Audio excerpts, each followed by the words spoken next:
I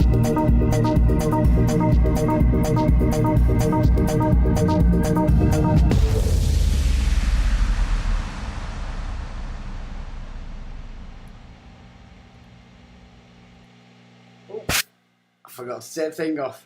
Evening all. Welcome to another session from the Wise Asylum. I don't know. What in the world? I don't think they like that video, Med. That little cutie video. So somebody let me know halfway through the week that they'd removed all links. Or made them null. So you're getting 404. So I've changed them. And they've took HD off. Who noticed that? I don't know. You know, when you're so fantastic and amazing like me, and they're doing that to you, it makes you wonder what kind of world you're living in, doesn't it? Let's be honest. They're a bit tapped. Interest on the old Facebook all week as well. Some interesting characters have been having a good old look at Shawnee Boy. So, I don't know. Has it stirred the pot? I think it has. It's there to be seen, is it not? There is a covenant. It's called the no hide. And we can start to see now who's involved and what it is they're doing. You know, we did the Canada. You know that little video where he was showing you that it's basically all about just nicking your property. The yes vote in Australia, you know, the yes no vote using the Aborigines to blag everybody. Again, Australia's version of the power grab and land grab. And of course, the National Security Act here. Our example of this strange fat-faced fella who's been hanging around for like a long time and now he's saying to everybody, yeah, I'm the king. I don't think so, the old China, actually, because it doesn't stand up.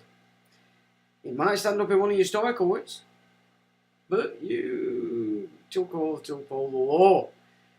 Not the Stoic courts, of course, which is why you're shifting everything into corporations that you control, duns, numbers, the lot.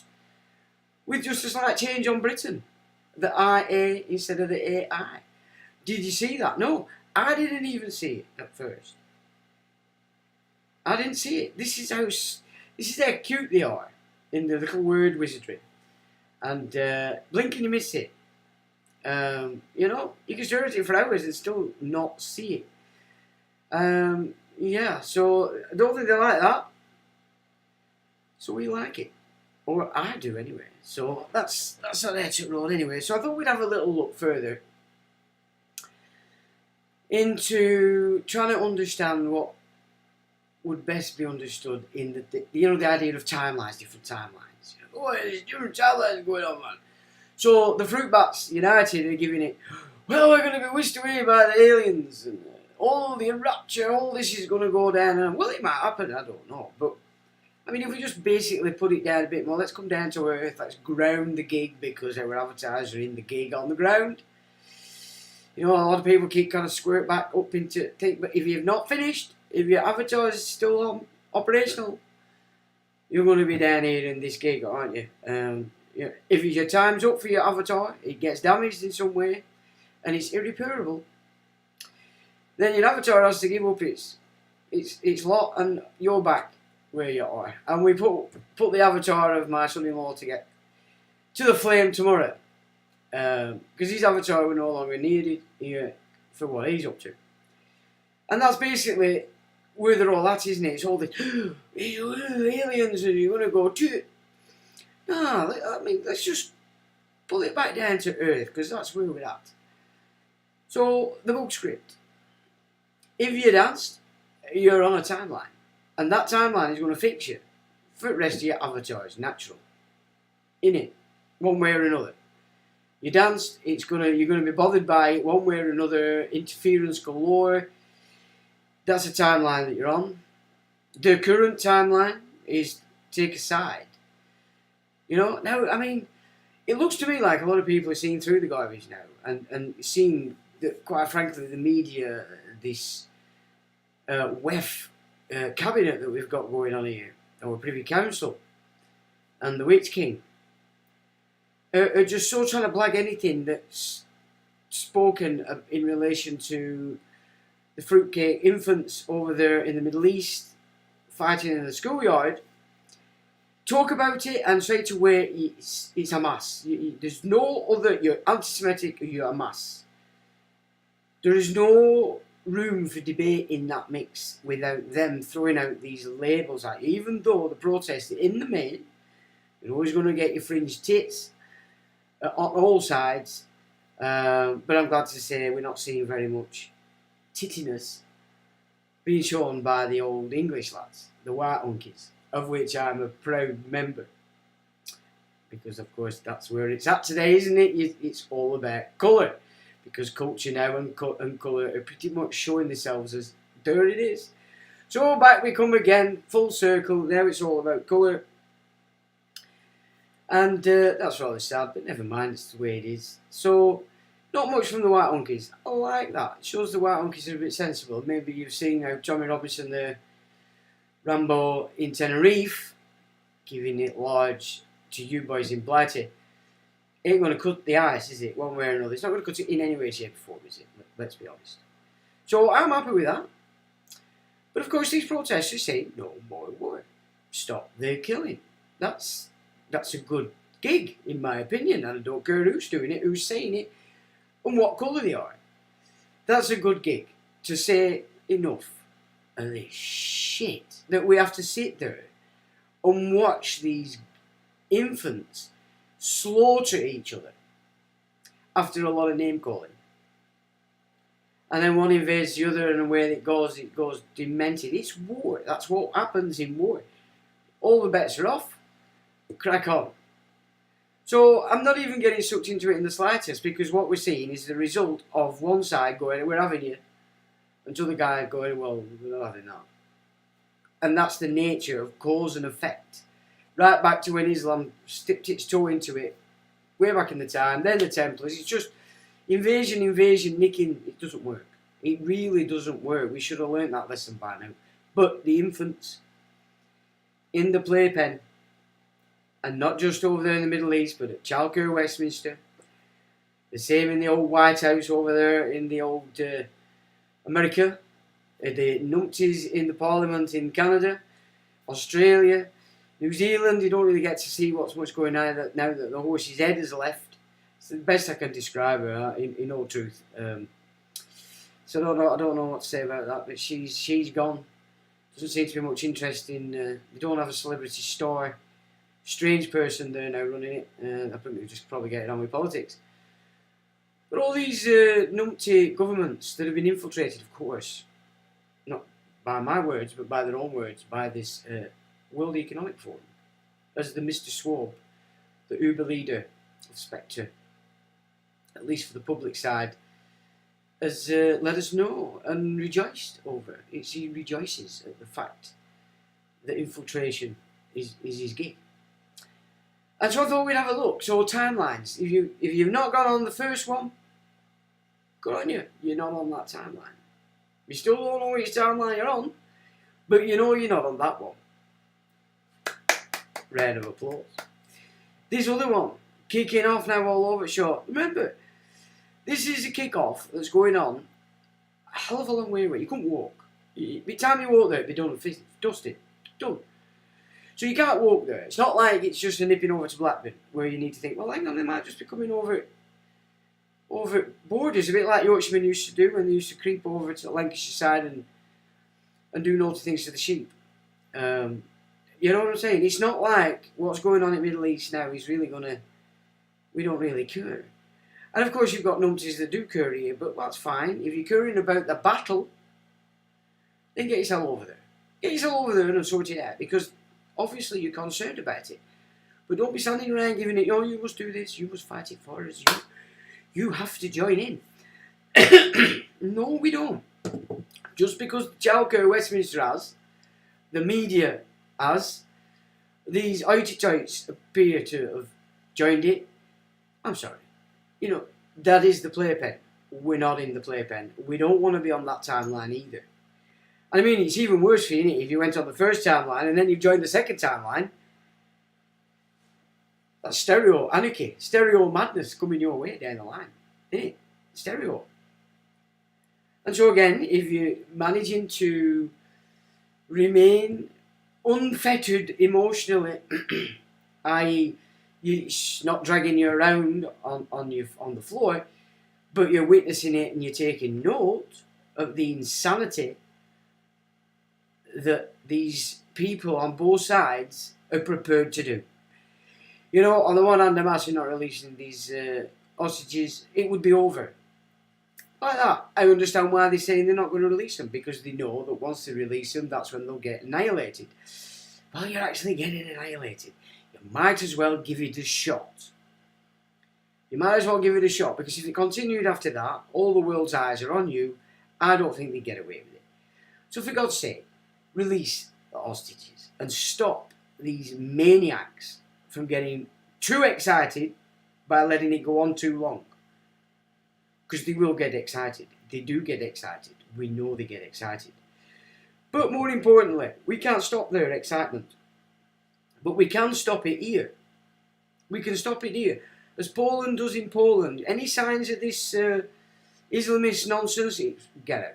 You're rounded up, gone. There's no, oh well, human rights and we'll love you. No. If you're going to come over here and start talking shite, out. Gone. Go away. I watched an Ace video, actually, the other day. Today, actually.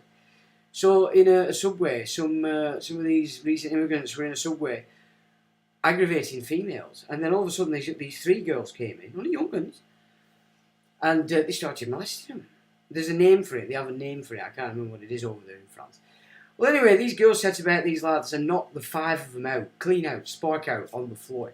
And I just thought, that's what it needs. Because these guys are coming over here, they've been told it's easy, all the white girls are slags, they're sluts, they want it, they're this, it, they're that. They don't know any different, that's what they've been told. The only way they're going to know that that isn't the case is when the girls go, yeah, I don't think so, bang, smack, gone. Because, of course, the boys are too busy playing with the vaginas, aren't they?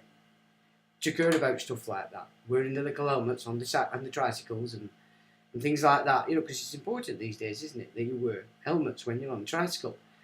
Well, yeah, if you're a soft-ass scaredy cat, it is. But that's where we're at. The girls are going to have to start to defend themselves because the boys are plucking the vagina and the eyebrows and considering whether to have false nails or not. I'm sure that's coming next. Anyway, so enough of that fruit bat stuff. Who's here? Who's on? And how are you doing? Mew says hello again, one and all. Good evening to you, Mew. Paul says good evening, and fellow members of the Wiser Sound, good evening to you. Slipknot says alright, Sean, and everyone, good evening to you, Slipknot. And me says hello to everyone, including statutory creatures. Open thy mind. I don't think many minds on here now are considering themselves as a statutory anything. Well, I hope not, anyway. Cos says Sherlock Holmes on watching. And hello Cos. Lex says I do who? Shawnee. I do to you, Lex. And Andrea says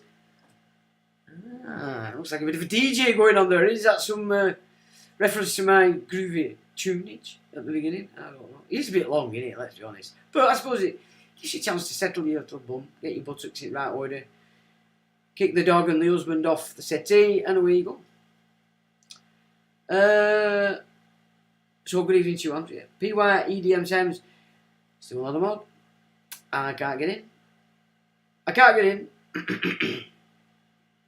I can't get in. Oh, I heard your new tune today. Very good, very good. And show it. I like that as well. Interesting. Going back to the old 3-minute gig, alright. Emmy says, got my head bopping. Oh, well, groovy. That's groovy.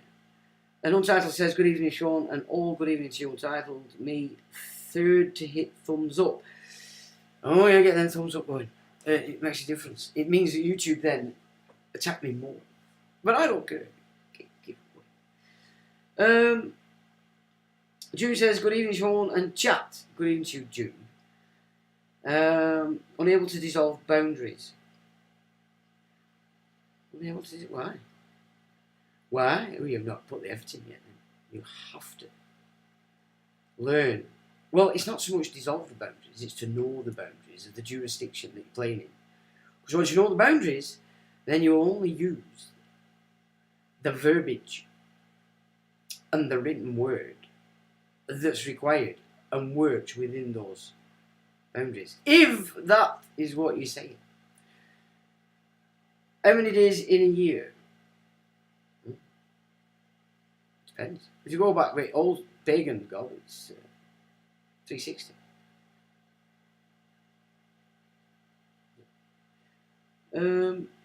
God says, the sheep and the eyeballs. And it looks like it's looking up its rectum. Is that in reference to the Yorkshireman? I wonder. Could be, could be. They want a new Suez Canal, and Gaza is in the way. And all that gas and oil and God knows whatever else. I mean, they took over the water of the Golan Heights quite some years ago. I mean, look, it's pretty obvious if you just recognise that the speech he made on the was it 22nd of September to the UN, the old Netanyahu, and he basically showed a map and said, "This is what we're going to do. This is the future of Israel." And unfortunately, Palestine wasn't written on the map anymore. It'd gone. So that's what they're doing. They're not going to stop. The big play in the politics all around the world and the screaming and the crying and the mourning isn't going to change anything. They have an intent and they're going to achieve it, and that is to probably cut off half of what was Gaza and nick it. So this, if they stop halfway, let's say, it's going to happen again, because they're not going to finish until what he told you at the UN comes to pass. That's the gig. Now they're slaughtering everybody. And again, what's the new craze? It's let's create a load of indentured servants and refugees. Stick them in camps and then send over to the West able, soldier-fit males, not very bright, and say to everybody in Blighty in Europe, "Oh look, these are the refugees, and we know you'll accept it because you're all thick." That's what they're saying. That's their presumption. That you don't have your rights in force. That's the presumption. You come forward, "Oh, this nut job, he's letting me know his rights are not in force. He's not going to claim a right of any kind here. Let's bum him stupid." Or his bank account. Or his offspring. Or anybody we can get some cash out of to make some money for the trust that, of course, we're skimming right off the top. Pretty much everything that's above the original account balance is theirs. They play. That's what builds their game. That's what's funding their government. All our stuff and money's going off to the banks as interest. Anyway, we've done all that, haven't we? 900 and something billion per year in Blighty, or at least a couple of years ago they took in taxation off us.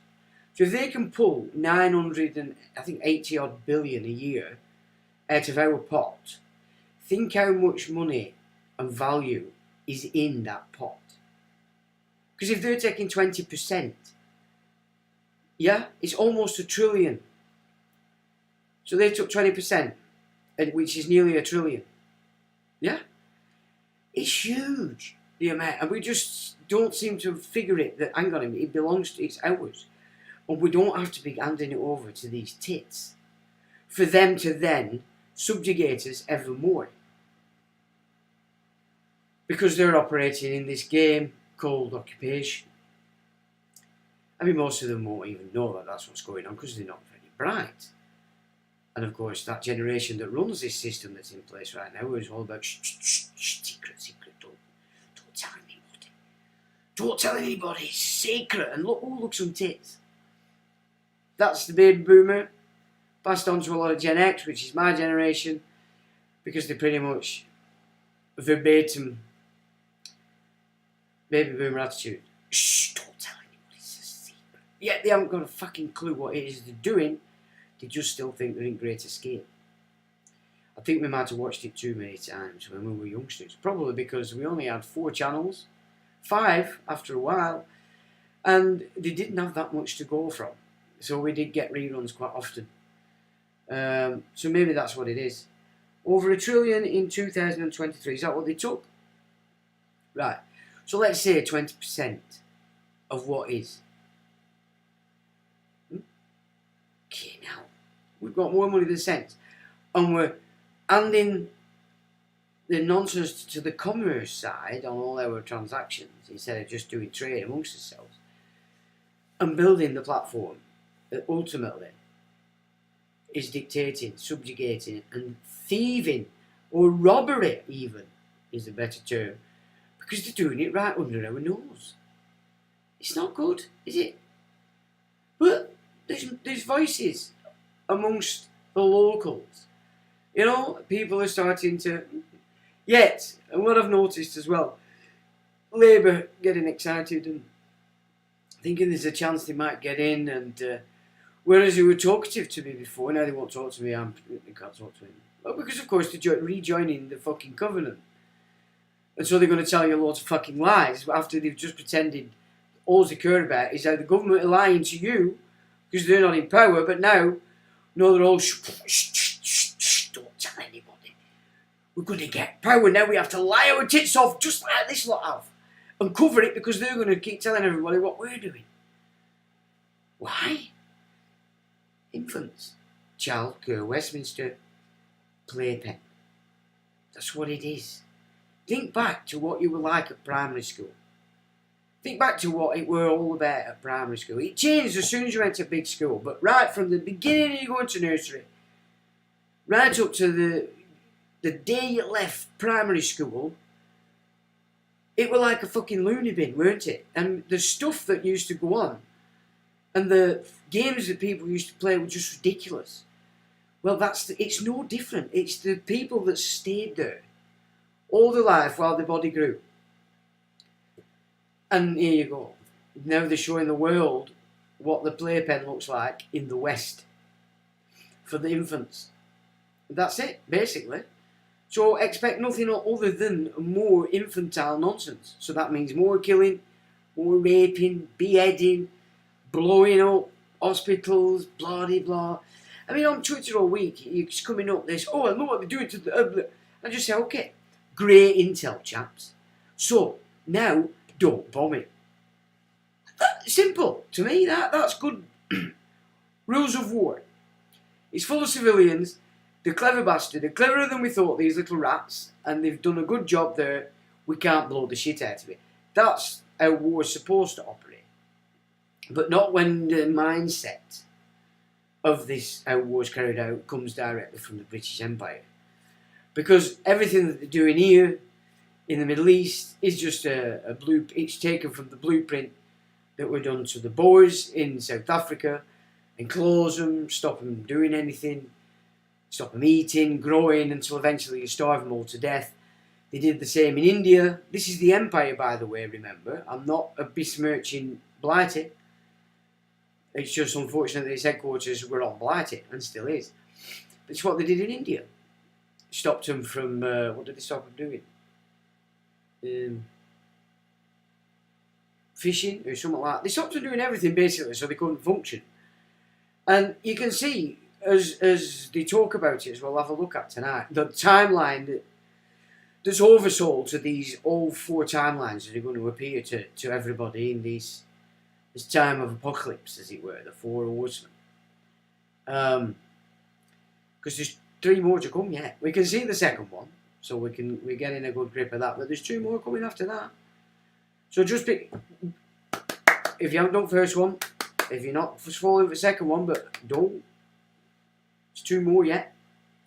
There's 2 more yet that might force you onto all the timelines. You never know. So it's be vigilant of your own predicament. Is probably the best way to say it. So there we go.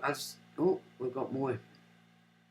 Evening Sean says, Mark. Evening Mark. Sean, do you pay council tax? No. But I'm not in an oil position. I mean, I don't think people understand just what a sacrifice doing this is. It's not easy. It's not easy when you're not a part of the system that's giving you the cash, when you're actually doing this for real, and what you're doing as consequences for the game, there's a major sacrifice to be played. So no, I don't pay council tax. Now, what I did do probably about 2007, is I thought I'll have a look at the council tax to see exactly what it is. And it's property tax. So it's a tax applied to property, all right? And it's in equity, so the government are pushing it. And any agencies of the government, which of course the executive of the councils is an agent, okay? So it's a property tax. So then the property owner has to pay that tax. Now in 2007, when I found this, I thought, okay, so I'm wrong person that this council is sending the council tax bill to. And all, of course, as you know, it gets wrapped up in the courts, etc., etc. So there's all sorts of court nonsense surrounding this. So I thought, oh, I said, what's the court? So basically I wrote to him, I said, I've looked at the tenancy agreement, and this was the property I were in. And nowhere on that agreement am I in agreement to pay the council tax. Please send your communications to the owner of the property, which I have found for you to be, and it was then Armand Homes. Right. So I sent it to the court, I sent it to the council, and I sent it to Armand Homes. Let them know what I was doing. For 5 years, they kept that quiet and paid it. Now I started to put it out on the internet, but you know what? Nobody did. So I was saying, if you've got a council tenancy, or any tenancy agreement with anybody, check your agreement. If it's not on there that you're paying council tax. Unfortunately, the dark side to that, which always was the case when we were doing these things back in the day, was we closed another loophole and they made sure all the new tenancies agreements added on, and then they did a big campaign to try and get everybody to change the tenancy agreement. So on the one hand, I sussed it, but on the other hand, I helped them close a loophole, and we did that a lot. When that Freeman stuff was going on way back, we were always doing that, and we knew that we were actually closing the loopholes. But we were learning, we wanted to learn. Perhaps we shouldn't have kept throwing it out a bit too much but we were just excited. Oh, well, look what they're doing, the bastards, let's have it. And before you knew it, we caused havoc. And then they'd gone, we'll close that one off right here. So we were helping them. We were actually the best friends, truth be known. But we weren't to know back then. It's always the hindsight that gives you that, doesn't it? But never mind. Where are we? Over $1 trillion in 2023, she says, for the tax. My God, yeah. So how much are we worth as a nation? Well, we're always whites, blacks, browns. Everybody's separated now, and it's becoming like the jungle. It's becoming like a Northern Ireland, isn't it? But with a lot more players.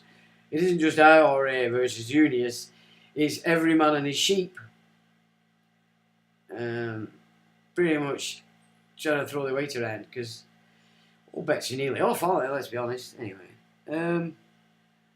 62 Ben Gurion plan for new canal. I see. Okay.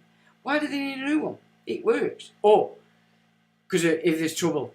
Oh no, wait a minute. I know they've always wanted one actually, because if there's trouble in a certain place, it can cause havoc. But they're the only ones causing havoc, because they're controlling. I mean, we'll go through some of the stuff in a bit, just to remind people what this timeline is. Because there's two people this week being caught out telling big whoppers. One's a vet and one's a twat. Okay, and you know both of them. So we'll have a look at that. But these two amigos have been caught out telling big porcupines. Which, okay, we all occasionally, well, I don't, of course, I'm amazing and fantastic. But in most cases, people tell fibs and blah, blah, blah. But these guys have told whoppers, and I mean whoppers, enough that they should be taken away and put away forever and ever. Amen, because, of course, it means they've probably been telling lies through the first dance. You know, we're on the second dance now. Just don't be waltzing. Stop dancing. Only dance in a rave or something similar. Don't be dancing in the arena out there they're projecting onto you. Sullivan says, hi, hello, Solver Mist. Kerry says, hello from Ireland. Hello, Kerry. You need rent or own a property to pay council tax. No, the original actual, if you look at the actual deed, it's a property tax. It's now pushed into the rent because the landlords have put it in. But originally, I mean, they've probably amended it now. But like I said, it was my fault. Because I told them basically, yeah, anyway. But I just expected people to jump on it, but people just weren't interested. I don't think they understood what I was saying, to be honest. And back in them days, I had all the papers. You know, I were on all these papers. I were even on Daily Telegraph in London. So when I say I spread it about on the internet, I spread it about, you know, it gets everywhere back then, anyway. But nobody seemed to, it just didn't register, even though people didn't like paying council tax. So there you go. Jay says, hi, good day, folks. Are you Jace? How you doing, mate? You are the only mod, I just thought I'd tell you. Oh, you're well, Mew Pit, says Jace. Alright, let's have a look, see what we're at, because some interesting developments this week. So Walmart and Costco are considering ditching self-checkout lines amidst backlash. They say there's another couple of outlets done the same. Now, yeah, I know that people don't like it, and they make it clear that they don't like it at every given chance. But it looks to me like there's another angle that might be coming in here, and that is that forcing these checkouts, people are not buying as much as they used to. You know, like filling that trolley and going to one of them checkout ain't the same. And then you've got this going down again, haven't you? This speed camera stuff, they're knocking down. Now, somebody suggested on the Face 8 this week they think it's an Intel PSYOP. Okay, it could be, but it would only... I don't understand... you see, where I'm at is they're spending a lot of money on that. Yeah, a lot of money. And they're gaining revenue as well, but I also know that the systems themselves to run cost a fortune, especially the speed cameras with the cameras in. Most of them haven't got cameras in. Now, I know these are a different gig, but you've not just got to look at the camera as the cost. The cost is the administrating the whole system, isn't it, and that. Okay, it's probably come a lot more sensible with everything being AI controlled, but are they trying to create, is it part of creating civil unrest, or are they, I don't know, it could be, I'm not saying it's not, I hope it's not, but I don't think it would be in their interest to put this picture in mindset of kids and people that are going to start getting really bored and mischievous when the shit starts to get a bit tighter. So I'm not sure that the camera is Intel and that this here is the self-checkouts. I'm not sure what to think of that neither, but it does make sense that being supermarkets, if they weren't getting anything like the revenue they were because people are not doing big shops, so perhaps maybe a lot of the lines are not getting bought, because if you were going through for a shop, all the chocolates and nonsense that you might buy for your kids, you're probably not going to buy because you've only got a little basket. So, again, I'm not sure why they're doing that. I think, but there is definitely people. I mean, if I'm ever in one and they'll say to me, oh, self-checkout's here, I always ignore them because I don't want to really bother with them. But if they come at me again, because some of them do, you know, they get in your face and go, excuse me. And I go, oh, yeah. And they'll go, just check out. I say, I don't work here, love. And they'll go, what? I say, no, I don't work here, darling. And they'll look at you like funny. I say, also, I don't want you to lose your job because you look lovely. And then they go, like that. But you can see the rest of the staff higher up going, that's not good. But they're like, oh, he doesn't want me to lose his job. So I play it like that. And usually you get an odd face cow that's coming out your odd face. It'll turn to jelly and smiles and want to love you. Want to love you a long time and all that kind of stuff. But of course, it's just being facetious there. But so that's how I deal with that. But it doesn't happen often because I just never use them. And actually, there were a couple of occasions early morning I had to because nothing else were open. And you went, you got a bloody camera there with your face on, so straight away it's put your thumb on job. So, what do they want your face for? Oh, facial recognition. Because that's what's going to be, that's what all this is about, isn't it? You know, it's going to get a lot worse. China is terrible with how it's working. It's building a city now that's a smart city from everything, all the plans is being implemented in the city. And they intend to force and coerce 4.5 million people to move out of Beijing and another city into this city in one big foul swoop. And that's why they're worrying, because obviously they're not giving up on that's what they want. That's the system they want. So again, I'm not so sure about this cutting down these cameras inside, but it could be. Again, to make people think, oh, well, we don't need to do it. Because that's another one of the big tricks, because it works. You know, a bit like I was saying before about how the shills in the bigger narrative work together by making you think, if you don't do something today, forget it, it's not worth it, because it's all going to end tomorrow. And so you go, oh, I've got to watch Coronation Street, I can't do it today. Oh, well, never mind. Don't underestimate the power of that suggestion. Nudging, as they call it.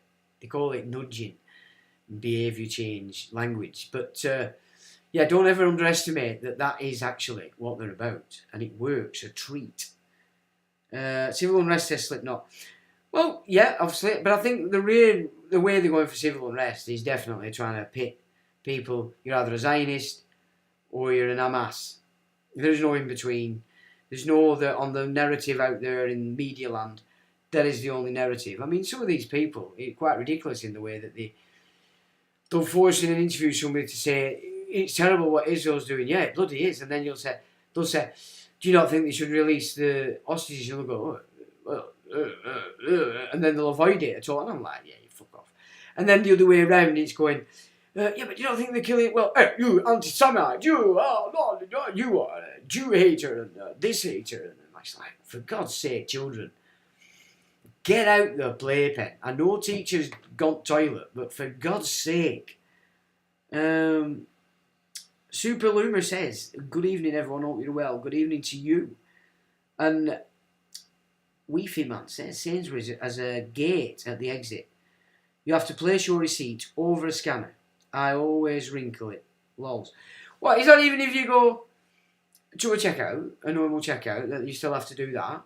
Or is that just if you use the self-service things? They're creepy, man. I mean, I used to go mad, 15 years ago when they started putting stainless steel rails in. I used to, and gates, I used to fling them on.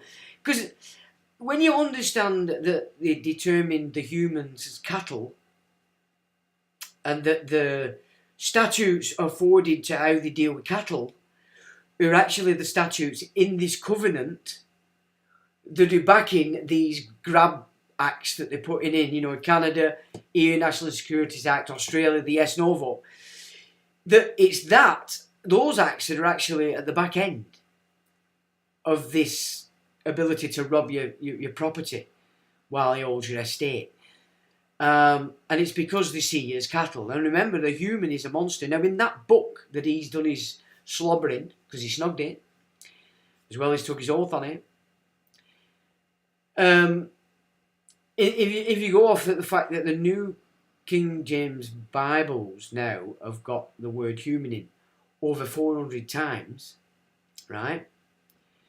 When the King James Version original hasn't got ever any such nonsense, it's man and person, right? And it's not friendly to person. So my suggestion is that the new Bible that he slobbered all over, snogged and tried to mount is an edition with this human plastered all over it. So he's oath to uphold that. It comes back to how the acts and statutes on farm animals and pedigree animals as well, because that's another set of statutes. And that's the backdrop to this new shit that they're trying to pump out under this Witch King as we speak. And we've explored it in quite a number of these streams in the past. And of course, if you want an oversoul to this new system, it's called the Noahide. Now called Noahide Commandments, not Noahide Laws. Interesting. Now then, what else? Oh, wait a moment. I might just have to alter this to Stop. Oh. Well, that's not working. I think what I have to do is flick it over. Yeah, there we are. We started from the beginning. Sorry, it's just me not knowing what I'm doing. So we're all being asked that we have to be so concerned about what's going on in Palestine. With the thing is, when Muslim Labour MP said those abused girls in Rotherham and elsewhere just need to shut their mouth for diversity. And here we have American troops prepared to die for Israel. Lieutenant General Richard Clark confirms a US-Israel partnership, a signed agreement, and that's been put up in the Jerusalem Post, quoting General Richard Clark. Act for remembrance. Thank you all the veterans who served my family over the centuries. That's exactly what it is. That everything that's gone on since, God, the 1800s, let's say, down to him. And let's not forget who this fella is. And also take into consideration that these figures are so ridiculously low, it doesn't make sense. 8.6 billion for the cost of UK military operations on the bullshit with a capital B. And Starmer has said he's basically not inviting Tony Blair and Gordon Brown back into government, saying he's looking forward, not backward. So I'm not convinced. You've got Alistair Campbell moving in. I keep seeing this guy coming into certain reports. So that's Mandelson with Epstein. Yeah, so we can see the connection. Mandelson's so close to Mr. Rothschild, you won't believe it. And Lord Leave And I've got, now then, here we get Maxwell, because we've just looked at Epstein. Epstein is what was Maxwell's blackmail network that he set up while here. And the Charles and Edward and Andrew were brought up with the Royal House, with Maxwell's children. And this is Maxwell said Monday that he would set up a $1 billion investment fund to finance joint ventures in Eastern Europe and the Soviet Union. Mr. Maxwell, who heads the Maxwell Communication Corporation, said at the annual World Economic Forum. So even Maxwell and the network before it became Epstein was involved with WF. What did she mean by that? Because she did say it. Now, is it flippant? And you turn it around on the inverse, she's taking the piss out of us. Now, Maxwell, so this is before Epstein, and there you've got Donald Trump. And Donald Trump financed Clinton, and also, because of his connection to Maxwell, when that network shifted over to Epstein, he was funding that. And the army in America are now backtracking on warp speed, especially those that they forced out. In order they had to take the juice. So that's quite profound as well, because of course, you know, when you're in soldiering, it's not that easy, is it, to start refusing the vaccines, because it's part and parcel of you being a soldier. So quite a lot of stuff going on there. So obviously, when you're starting to see things like that coming from the military, they're obviously changing, about turning on the old juice from that script, because it's just not working. Nobody's picking these up and taking them this time. Again, that shows, in my opinion, that the television perhaps hasn't got the hold on people it has to twist their minds to nonsense. I think, if nothing else, the television has lost its power. Now, that can only be a good thing, let's be quite frank about it. If the television is no longer blagging you, then they've lost a major part of their ammunition in relation to everything they might want to do in the future. Well, yeah, so I like that. I'm seeing that. I think it's pretty good. So it's self-service only, says Weefy Man, if you're doing that at the end of the gig, okay? Talking of saving money with chip under skin will save a fortune. Well, they were pushing all this 15 years ago. In fact, in Spain, the nightclubs were offering free entry if people got microchips at the nightclub. This human microchip's not a new thing. It's been ongoing for a long time. And if I remember, in an interview with Aaron Russo, the producer of Eddie Murphy's Trading Places, he had a nightclub And he was just a normal guy, didn't understand the game. And so he opened a nightclub, he was very successful, and then all of a sudden in came the police, raided it completely, and basically said to him, okay, that's fine. You pay us X amount. This is how it works. And he had to do that. To keep his nightclub going, he then had to pay up. Mafioso. But he talked about it in this interview. But he was befriended by one of the Rockefellers, Nicholas Rockefeller, I think. And pretty much Rockefeller told him the whole script of what they were going to do. And Aaron Russo had cancer. Before he died, decided to do a series of interviews. It might have been with Alex Jones, actually, if I remember rightly. It could actually have been Alex Jones. I can't remember. It's a while. But you get a good insight into, the agenda. And that's a long time ago, maybe 12, 13 years ago, maybe even more. So the microchip, yeah, big part of it as it was then, and I don't see any difference now, although, look at what they've just done, and there's a lot of data out there to suggest they've basically changed it into a computer. I don't know. And then you've got all this tech they're putting up that's not insured, and because it gets planning permission by your council, you're liable. Yeah, because the council work for you, remember? Lloyds won't insure it. That tells you everything you need to know about this system that they're desperate to get in. Where are we? We've done that. Now then. Oh, just following on from the ritual, as we did in that video. So that it's coming back together now. Home for Christmas. Sussexes are showing signs of healing the rift with the king, but to come to Britain they want guarantees that security will be supplied. So when they come back to the fold, the ritual is ending. The ritual is coming to an end. And again, part of the ritual, Robbie Williams' wife, Ada Fields, mortifying wardrobe malfunction in front of the Queen. This is this week, remember. So they're pulling back in the players in the ritual, as I presented in the last video, that nobody seems to like, that's anything. Now she's running around. She says, if we can create a society which sees the child within every adult, so they can tell you what to do, and the adult within every child. I don't like that. Why would you want to see the adult in every child? Is that so you can do things you know you're not supposed to do to a child that you can only do to an adult? Does that make sense to you, what I've just said? I didn't like the way that came across. Yeah, I didn't like it. And there we have finger pointing, look. And he's got more medals than Charlie. Oh, another finger pointing. Why is all these people pointing the finger at a king?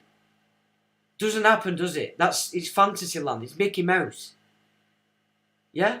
It's Mickey Mouse show. This guy that's calling himself king has no power. And let's look at what's just happened. Unelected head of state has given a position in Britain unelected House of Lords to an unelected foreign secretary on the recommendation of an unelected prime minister. And they're pulling in this covenant that's complete and utter garbage. It's a fraud. That means they're all frauds. And it's fucking massive. Every lodge going is pushing it. Yeah? It's not good. And there's the man in question. David, the Pig Shagger Cameroon. World Economic Forum. Remember the pictures, people. It's not me saying it. I'm just telling you what's been out there in the media already.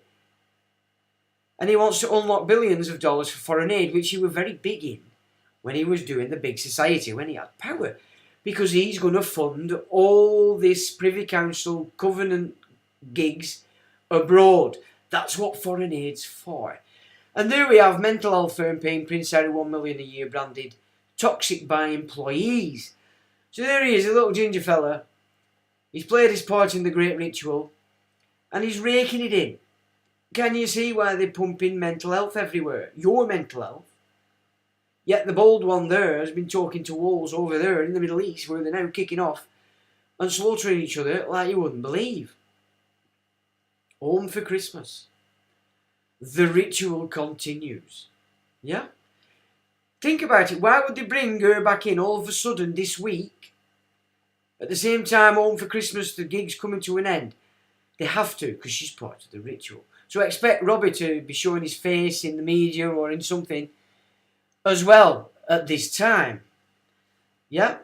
And shaping us. If we can create a society which sees the child within every adult and the adult within every child.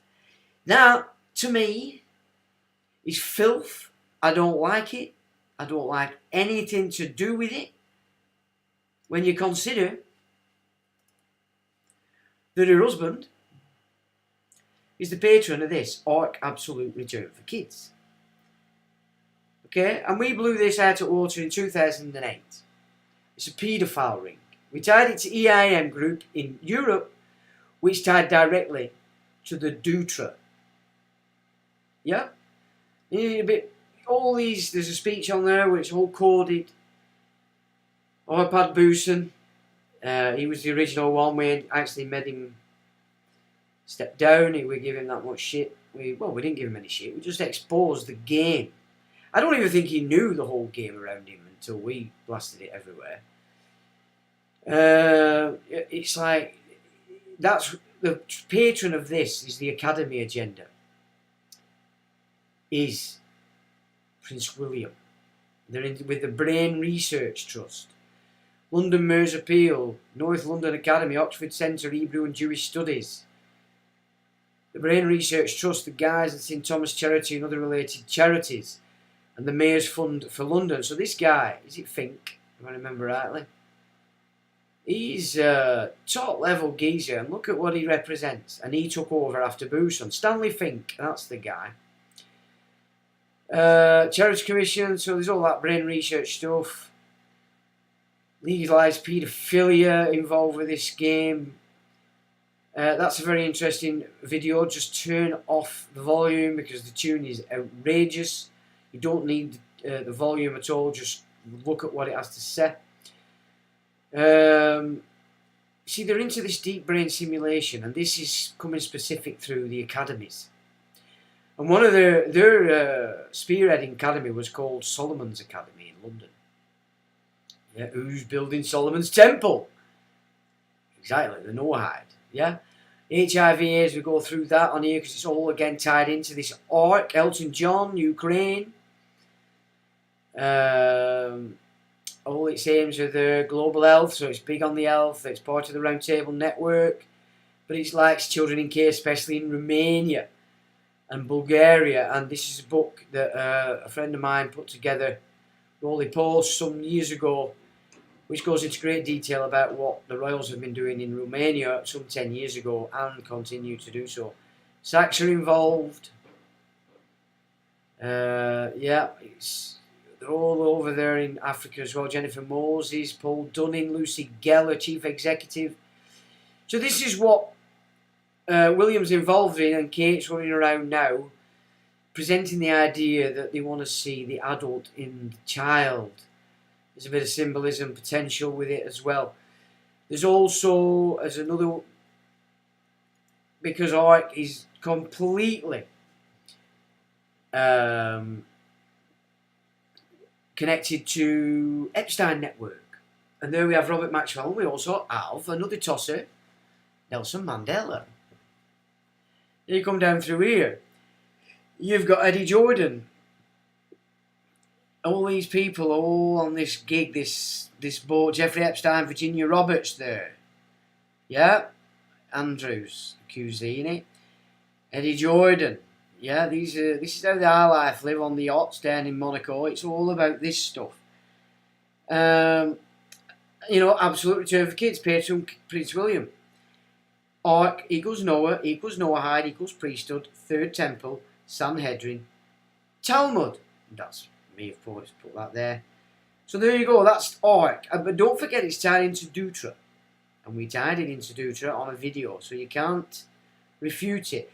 Schilling's letter did come back in the day, to which we basically said, kiss my rebel ass, because that's how we rolled down here. Whereas most people would shat themselves, roll over and have fits.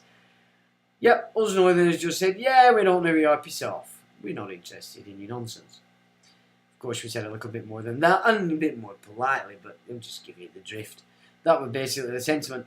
And we ran through, didn't we, the Duke of Marlborough's gig, because again, all this stuff, all these hoity-toits, all tied into this Epstein network.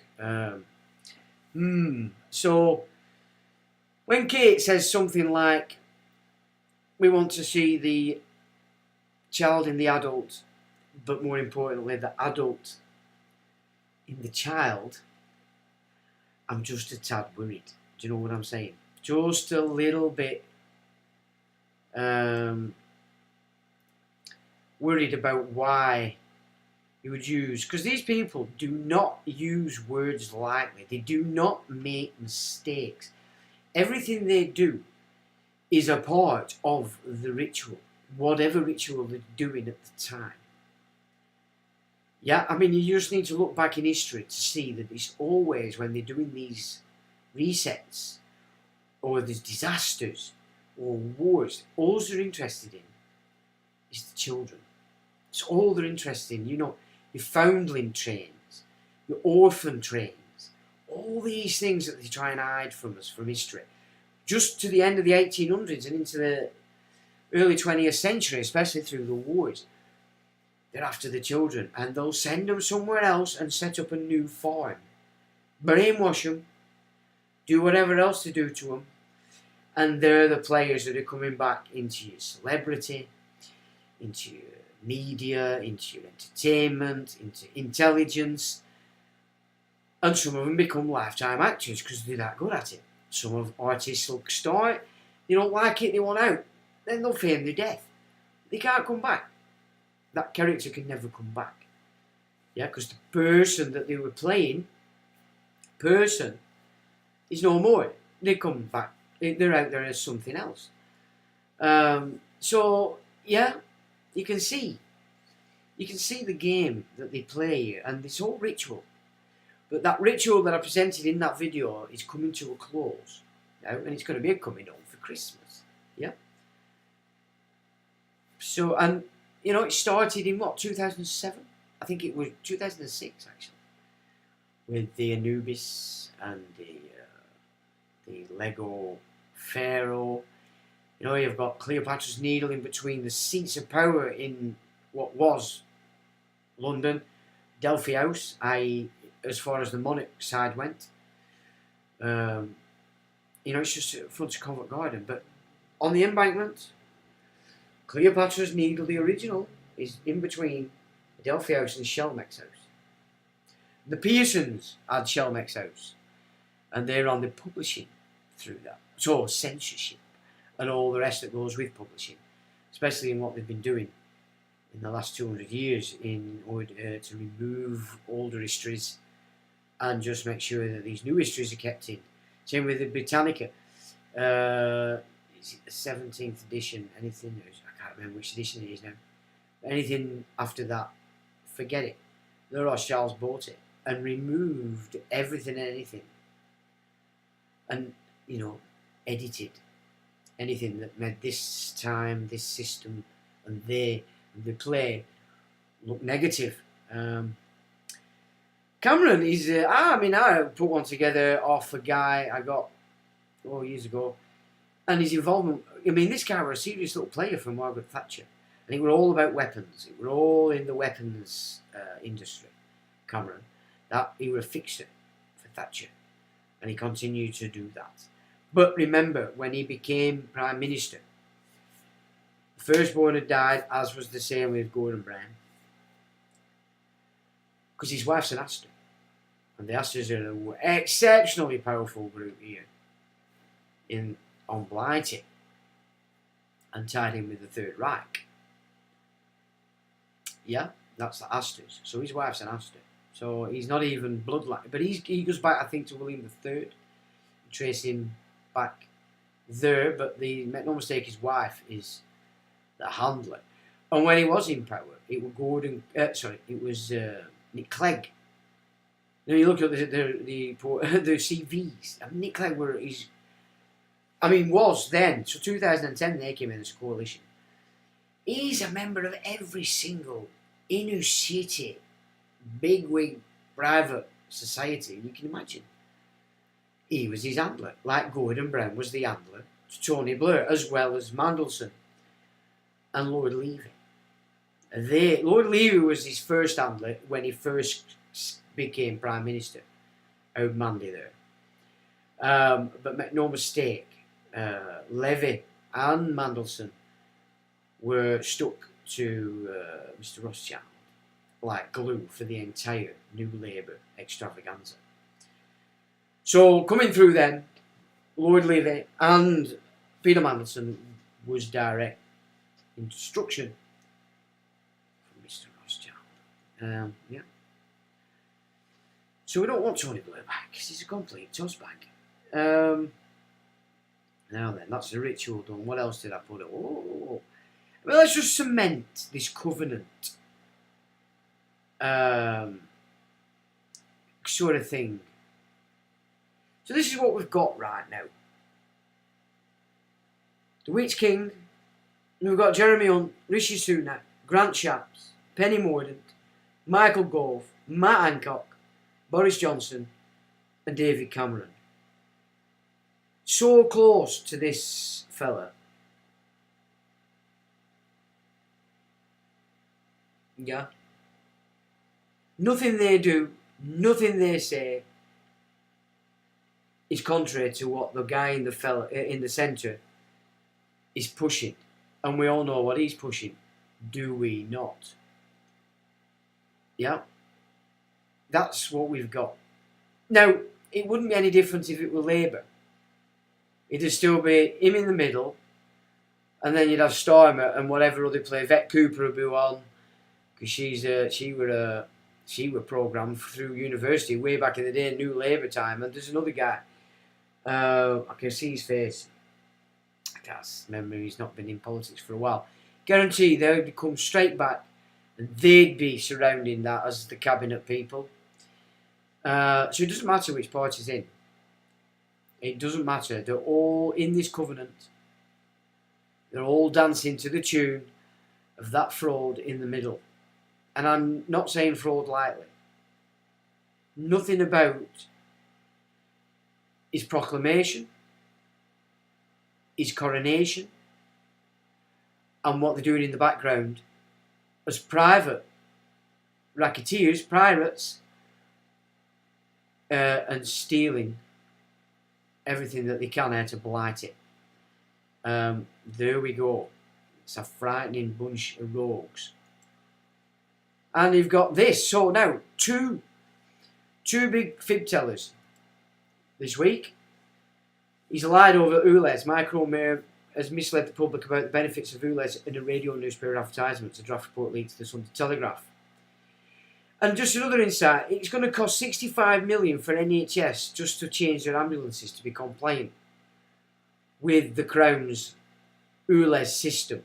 Because he's just a front man. That's why he can walk off and not care. Yeah? So he's been caught telling lies this week. Right? So he's going to be in trouble. I think it's time for him to go with the looks of it. He served his time. But there's another one as well he's a vet. This fella, this other one that's been catched out. He's a vet. And he just happens to be running the WHO. And he said in I don't know what it was speaking to his people or just a general run-of-the-mill UN news report where he was saying that fake news is actually anybody that says that the agreements they're trying to come together with this new pandemic treaty, if anybody suggests that it's removing sovereignty or that it gives the WHO full power to call things in, whether they're real or not, he said it's fake news. But you go into the gig, oh no, it's absolutely in there. And the word binding is everywhere to be seen. The word binding. So that's another one that's been catched out this week telling huge whoppers, and again needs to go. We can't have these people that are so full of shit, it's frightening, carrying on, laying down the law to our nations. You know what I mean? Back to the tax. If they're pulling in $1 trillion in tax off us as a nation, just think how much wealth we have as that nation. So not only do we outnumber them, we've got more money than them. We've got more assets. We've got more power. They've got the toy soldiers. They've got all the little private securities going on with these licenses and such. But still, they don't have anything like what they need if they were a full-blown rebellion. And we said no and picked every single one of these up and put them in these big prisons that they're creating. Because that's what the prisons need to be for. This law. Every talking head that talked bollocks to you for the last 3 years, almost 4 years, is responsible for everything that's taken place. That's the destruction of the economy, destruction of your private enterprise, the destruction of your rights, sanity and law. Together, they're all responsible. But shh, remember, baby boomers, don't tell anybody. It's a secret. Because that's how it works for them. Keep it quiet. So, I don't think we can see this very well, so I might have to... This Dougie Smith that I breached with us last week, yeah, I'm going to just flip us over. Just give us a sec. I'm just going to flip us over to... it started to do that now. I wonder why it's done that now. It doesn't matter. So I need to go over here. Where is it? Is that it? Yep. It says a heads up. So this is Carlton Jock. Scottish and UK politics, February 2022. So this is going back. It says heads up on the Dougie Smith, the Scot who wields the big stick in Boris Johnson's government. And so in Boris's playpen, they call Power Up. So it had Munira Mirza, head of number 10 policy unit. Dougie Smith in the middle. Look at that, the octopus, the spider at the web. And he's married to that flossie. Munira Mirza. Oh, no, and she's head of policy unit. That's clever. And then all friends, he's got the old Gove over here. Cabinet Office Minister. Sir Edward Lister, Chief Strategic Advisor. The Boris the Blonde Bombshell. Dominic Cummings. I mean, for the power he has, he's thick. I've heard him talk. He's not the brightest on the old chopping block. And then we've got Lee, somebody. And he's like, why have they broke that? I'm not even getting full picture. Kerry Simmons, supporter, so she's fiance then of the Boris the Blonde Bombshell. Where are we now? And then it goes down to work together at the Spectator with that fellow, which is not, can't see him, and James Forsyth. And here we have former communications director, the Rishi. Best man to Forsyth, his school friend at Winchester. So Spectator, best mates with Rishi, Chancellor then. Yeah, and he was the best man. So these guys are a clique, they're a clan. Yeah, it'd be worth working out which ones are the fags for which in the old Eton gig. And then in the middle we've got Allegra Stratton, press secretary, directly to the Blonde Bombshell. And that were his power up as he came in. And with 97 General Elect Scottish born Smith, so that's Dougie boy. Campaigned energetically for Sir James Goldsmith's referendum party. Remember. From that, they divided the Tories up into Eurosceptics and what they then called the Conservative Party. So they were sidelining everything anti-Europe. Goldsmith kicked it off. He did a few gigs. And then in came Harry Beckoff. Harry Beckoff, the man who Cameron claimed to be directly responsible for the Tory party in 2010. Had it not been for Harry Beckoff, he said, there would have been no Conservative Party. I can't bring you up an image, but I do have one, and I have pulled it up before in the previous live streams. So Eddie Bekoff was a Russian Jew, came in and he were in the, what were it called down there in the south that were breaking codes during the Second World War. I forgot what it's called offhand. So he became an hero there, not realising people that he was actually a spy, not just against Hitler, but also against us. So he was feeding who? Well, of course, the chief Arunies of the old East India companies, or intelligence. So that's James Goldsmith. After that came Eddie Bekoff, who's now dead. We exposed his little game. He did actually send us an email. Cutie pie. And he just said he'd been out for a walk and was mugged. But he's okay now. He said, oh, all right now. And I just thought, yeah, you smug bastard. Yeah, he did his job well and he's dead. And this again, he's down in Chipping Norton area. So, of course, who's the Chipping Norton Leaping Lord? The Cameroon. Yeah, so there you can see, it's all a one big happy family. So Smith was the respected coordinator of the influential Tory think tank Conservatives for Change, spearheaded by Tory modernisers and set up by party chairman Francis Maud. If I remember rightly, wait, Francis Maud? No, I'm going to shut up because I might be thinking the wrong person. But there were a couple of Tories that went good and then they got ousted. But he also devoted a deal of his attention to coordinating the activities of the Fever Club, which enjoyed a reputed 2,500 worldwide membership, including captains of industry, celebrities and multimillionaire tycoons. Orgies for the ultra-rich and politically influential were hosted twice yearly in London and Manchester, and other parties were held over the summer in New York and Ibiza.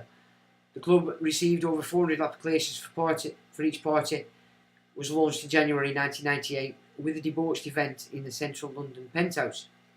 Leading moderniser Smith forged a morally focused back to basics policies of the Tory government of the ill-advised John Major. He was forced to cut his links with Fever, following which he took on the role of political advisor and principal speechwriter to David Cameron, the leader of the Tory party. Smith was also previously an advisor to the late Sir James Goldsmith and wrote speeches for a number of leading Conservative MPs, including former party leader Michael Howard. He was also the head of the political section of Conservative Intelligence. So this geezer is been in charge of all this right back, you can say, since Sir James Goldsmith. So he were controlling the breakaway Eurosceptics back there in the 80s, if you remember there, if you're of an age. Now it's interesting because this fever moves forward, and this is where Killing Kittens arrives. Now you've probably heard me mention Killing Kittens before and probably thought, what's he on about? Well, Killing Kittens was this that he set up, and it were basically a hoity-toity brothel. So this is where your hoity-toity boys and girls went for good time orgies. Now this is where a certain lady worked, according to Greg Allett, which I've no reason to disbelieve him, because she's tied into it because one of her besties was a big part of it. And Greg suggests that Kate was actually one of the whores at Killing Kittens, and that William was forced to marry, something to do with succession issues that Greg claimed that he was actually put forward and created, and that he was told, choose your favourite whore, you're getting married rapid. And Kate was that chosen one, according to Gregory Allett. So that's where it comes together, where you can see that this whole game is just, it's a black de France, and they're all blackmailed to death. They're serving an agenda, and they're serving an agenda of people hidden in the shadows. But of course, we can see the Rothschilds, we can see Mandelson, with Lord Levy, and so many of these lords now that have been put in the lords are running this. So I'll put this up obviously, and you can further it. I don't know whether this piece actually speaks and ties in Killing Kittens. But that's where it comes from. And Dougie Smith is the geezer. Smith's friend, Ben Elliott, and his career in politics. So what have I just missed there? Smith is... Let's have a look here. It's possible that with who pays Smith and what they pay him. So, okay, this is probably well worth a look. Because obviously we do need to know who we're paying him, because then we can get to see what he's up to. So let me just go down here again, because nephew of Camilla, Duchess of Cornwall. Elliot is the mastermind behind Top Concierge Service, quintessentially. An excellent, well-connected networker, he was appointed co-chairman of the Conservative Party by Boris Johnson in July 2019. He's a regular fixture at charity events and openings where he's often pictured alongside celebrities. Elliot, Camilla's nephew. Can you see the gig? He finds his relaxation at high-stakes weekly poker tournaments at Aspinalls in the company of Dougie Smith, Boris Johnson, and fellow Aldertonian Zach, now Lord Goldsmith, courtesy of Boris Johnson, who asked Elliot to join his failed campaign to become London Mayor in 2016. As campaign treasurer, the role gave Elliot his first introduction to the world of political fundraising. Munira Mirz's job with a salary of 123k, courtesy of London Mayor Boris Johnson, the bombshell. Mirza is married to Dougie Smith. He works out at the Tory Party Central. Yeah. It's like, they're all shagging each other. You know that, don't you? These orgy gigs that go on like this. I mean, they go on everywhere. It's not a secret. But until you get a bit further up there, you're not aware of this stuff. It's always gone on. Since the 60s, and probably before then, but I think it came down to street level through the 60s. The 20s and 30s, they were pushing it in on the aristocracy. Because once they formed jazz through mixing blues and the swing, they then had a method to entrance populations. But first of all, they threw it down on the aristocracy in the 20s and 30s, as they were shifting the Protestants over to the Schofield Bible. So important, that Schofield Bible, how they blagged it all while everybody were high on drugs. Because if you think cocaine only came out in the 80s, you're dreaming. Cocaine, ecstasy, quaaludes, all this stuff's been up there forever. It's just now and again it gets shoved down to street level because, of course, they want to program the street to the new game. So that's just another further insight into Dougie Smith and how it moves in with this cabinet privy council gig, this private enterprise, and then Tony Blair and the Rothschilds here.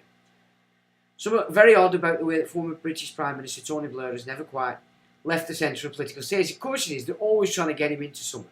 And at the moment they're trying to get him into the Middle East on something. So this is 2023. Oh, so this is recent.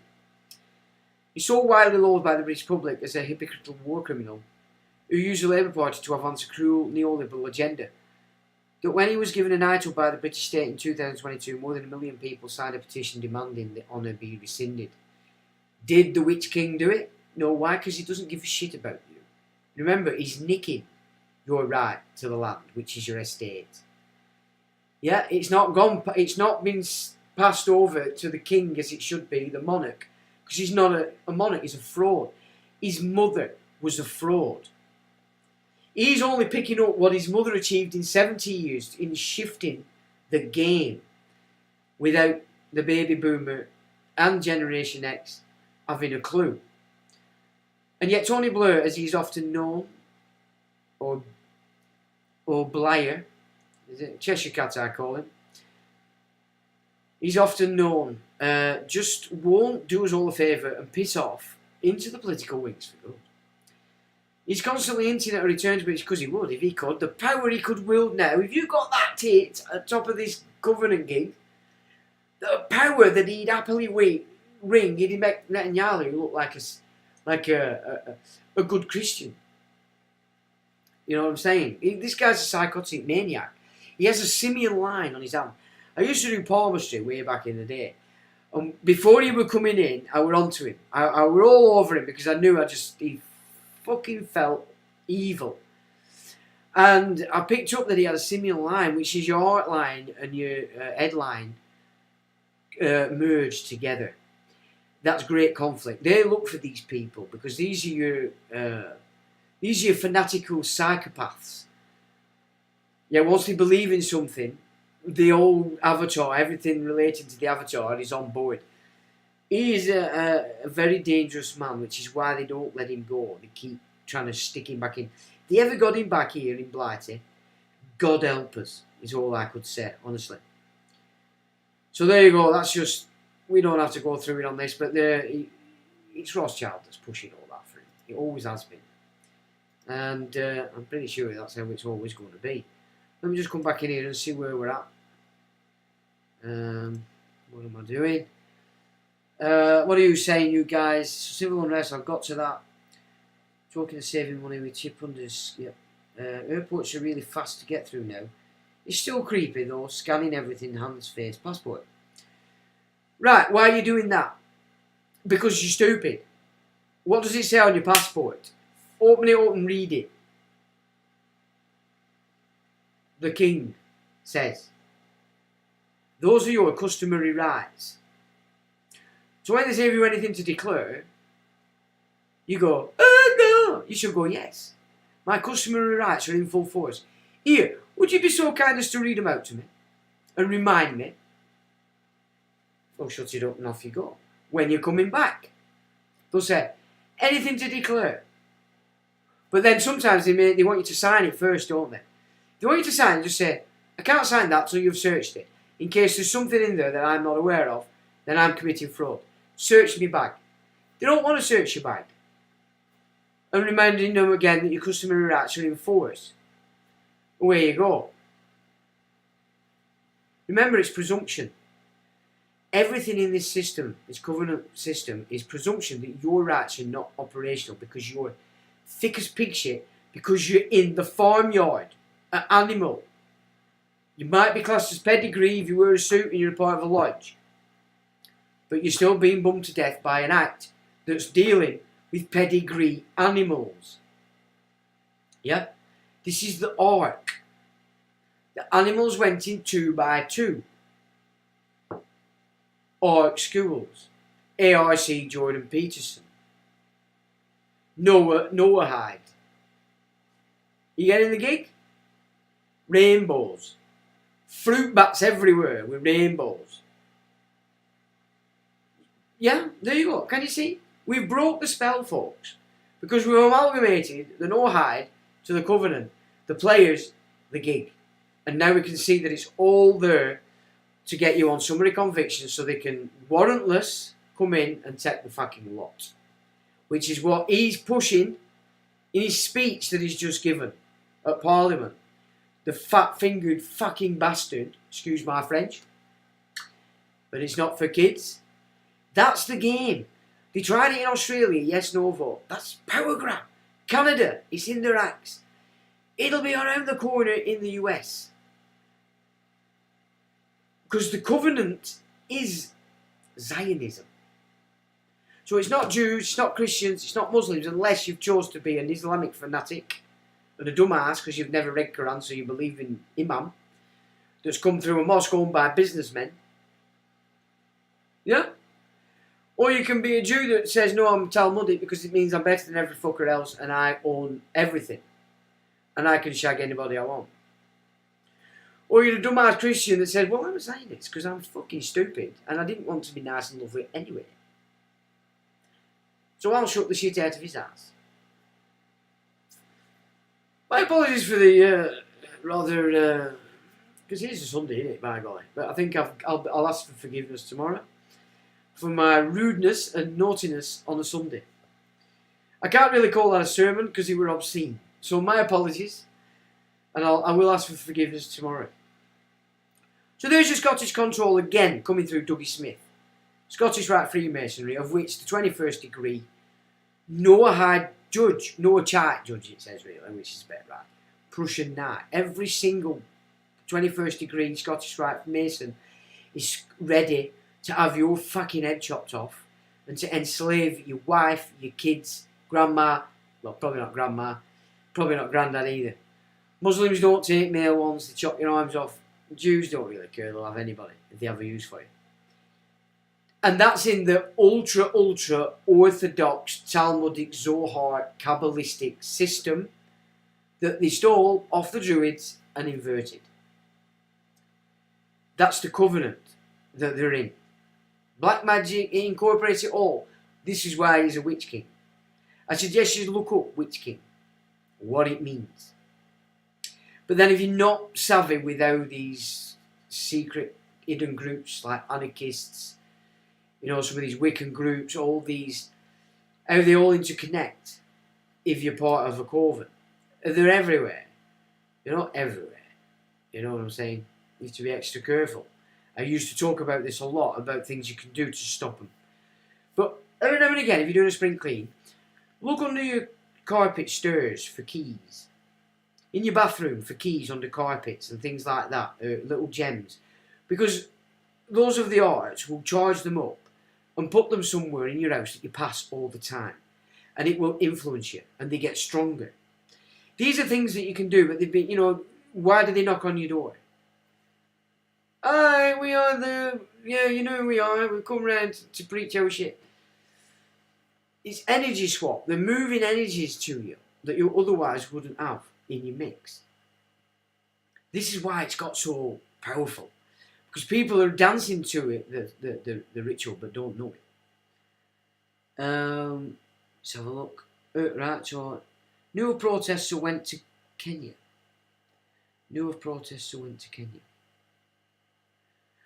Which was the original suggested place for the homeland for all the Ashkenazi Jews in the pogroms.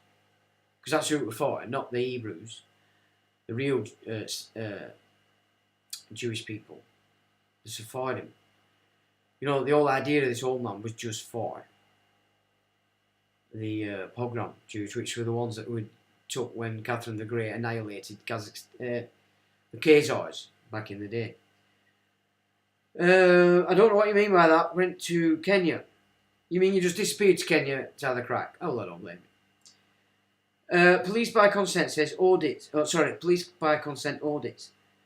They've got some deep shit on Cameron. We all have deep shit on Cameron. The entire political class is blackmailed.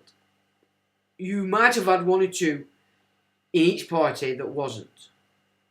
Now, in Labour, what you've got is programmed.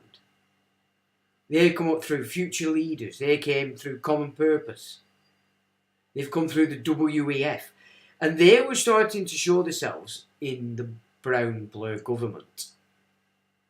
Because we were following him, and Brian Gerrish came and put forward the Common Purpose gig that none of us were aware of until he told us. So fair play to Brian on that one. And when he broke into that, they've been training leaders and recruiting in universities, orphanages, and basically programming, right down to satanic programming in certain aspects of this game. Massive. So, like Opus Dei the same. So most of the leaders you've got and people in Labour now are people that have come up through that. You still have a few in the Tory, or you don't really now, but you did have, like say, in the last 10 years, some of the grandees, but they were blackmailed, which is why they couldn't say anything, or people would say extreme things. It's like some of the grandees. Well, they didn't have a choice. They didn't have a choice. They're blackmailed, especially the Tories. They're so blackmailed, it's frightening.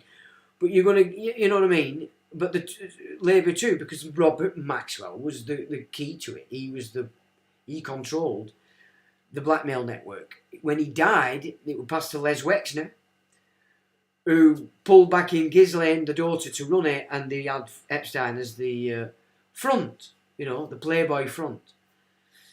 So that makes sense. But that's pretty much. Now I thought this were interesting. I picked up because you're looking at a trinity of creations. So if we go back to Egypt and we're dealing with Atum, not the Aten, which was the monotheistic Akhenaten gig, but earlier than that, it was the Atum, and it was classed as the first dust, or created himself from a mound of dust. Then you've got the biblical side of it, and the Adam as the first made out of dust. Christians saying, from the dust we came, to the dust we shall return. I don't know why they put Christian in there, because it shouldn't actually be anything to do with the Christian religion. But it is, and so I'll accept it. But so there you've got it. You've got your Adam. Now, according to the Zohar and the Talmudic lore, which is what's running this priesthood, Adam is unnecessary. It's a disgusting creature, and it has to be removed. It has to be killed. which is why they're doing the culling. That's for that. Because they believe themselves to be the first, which is Egypt, the first atom. Yet the original, super fantastic. Now the middle one is the science. How science describes what a man is. Yeah, or how avatars. And it says scientists say that we are all made out of stardust, which is carbon. Carbon? Oh, I thought that was dangerous. Hang on a minute. We're made out of carbon. And it says carbon has 6 protons, 6 neutrons, and 6 electrons. Isn't that 666? So I'm thinking to myself, okay, let's play with this inversion just a touch, because it just, well, before we do that, let's just have a look how important carbon actually is to life. It says carbon is the next most common element in the human body, making up 18% of the body by mass. Its role is mostly structural, forming the backbone of many organic molecules. Now, 18 being the number,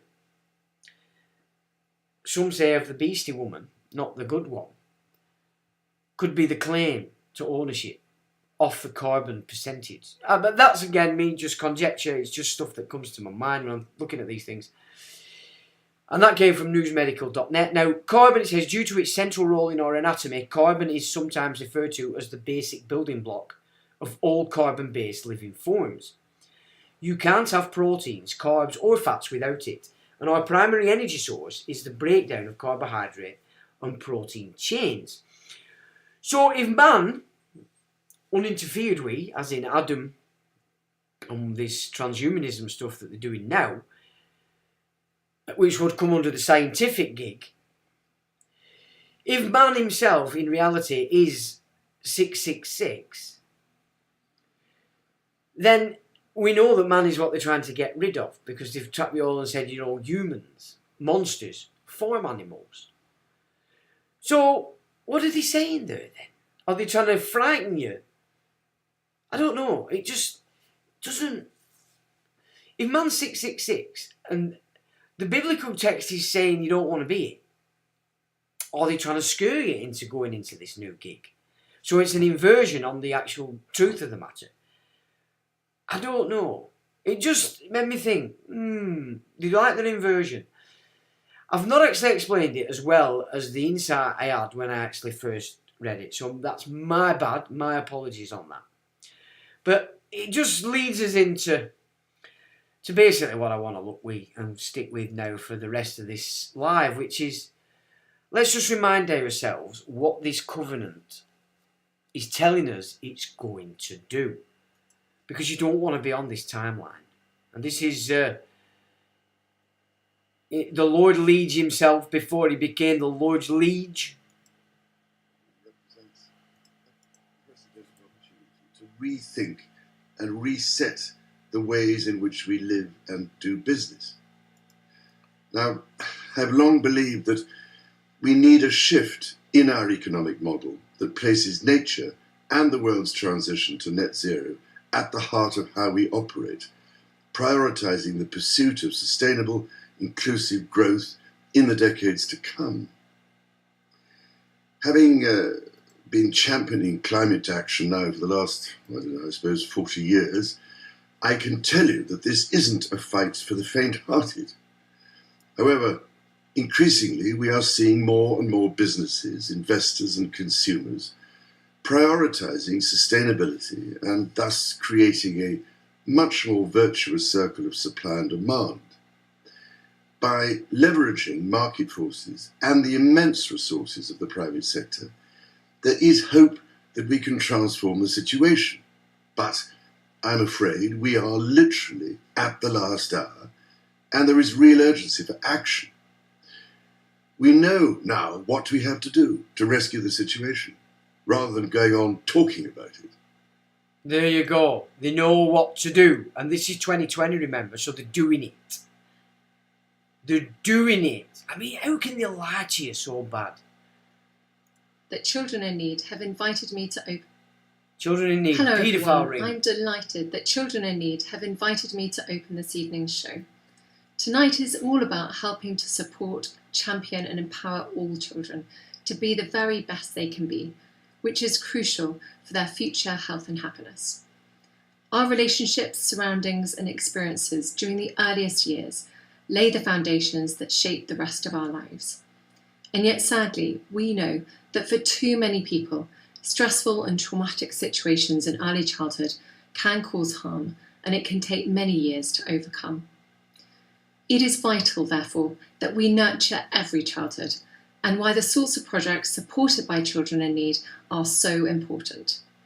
They help the very youngest, most vulnerable members of our society feel safe, secure, and loved in these important formative years, so that they can enjoy their childhoods now and grow to reach their potential and thrive in the world in later life. I hope you enjoyed this evening's show, and best of luck to all those taking part in challenges and the incredible fundraising effort. No killing kittens, I don't, because when I looked into Gildando, what we found back then was that Children in Need is actually a paedophile ring. You know, this is quite funny. I don't know whether this is a bit of an edit, but it's quite funny. I thought we would just watch.